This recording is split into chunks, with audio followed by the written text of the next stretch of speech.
So if you're in the hospitality space like myself, you know that this industry is cyclical. Or you may be brand new to the industry and you kind of understanding things. I know lots of times I've met lots of moms and pops and people that are excited about opening their restaurant.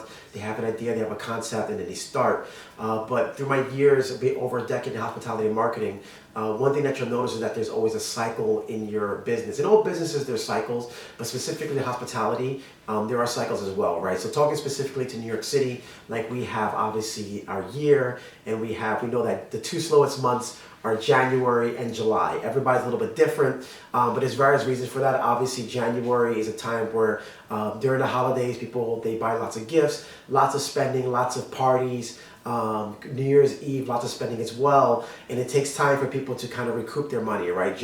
In general, they do a lot of spending in the holidays, so there's a big uptick in sales, and then the first 2 to 3 weeks of January are a little slow because people have to recoup their money and get back into the flow of like, let's go out again after they spent all that money, right? So the question is, what do you do during those times? What do you do during July when it's slow, when school is out, families are on vacations, etc.? So number one is you want to make sure that you're over communicating and preparing.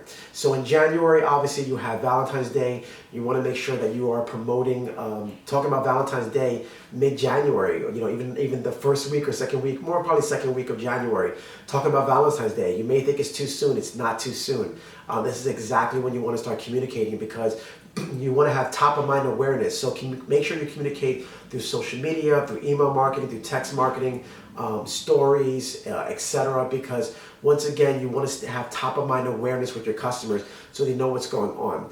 And by over communicating means that doesn't mean you have to post all the time. I think that specifically for social media, talking specifically like example for Instagram, just post stories a lot, at least 1 or 2 stories a day, something that's relevant to your brand. It doesn't have to always be advertising your food or your specials, right? Because people don't want to be sold. What people want to do is they want to be reminded of your brand. They want to be reminded of the feeling and the vibe of your restaurant or your bar. So sometimes just posting certain stories that have this feel and vibe gives top of mind awareness to your customers. So once again, during these slower times, which is the first 2 weeks of January, 3 weeks of January, and July, you want to make sure that you're over communicating on stories, reminding people about your brand, reminding them about the hey, we're still here, we're still going, we're still a fun place to be.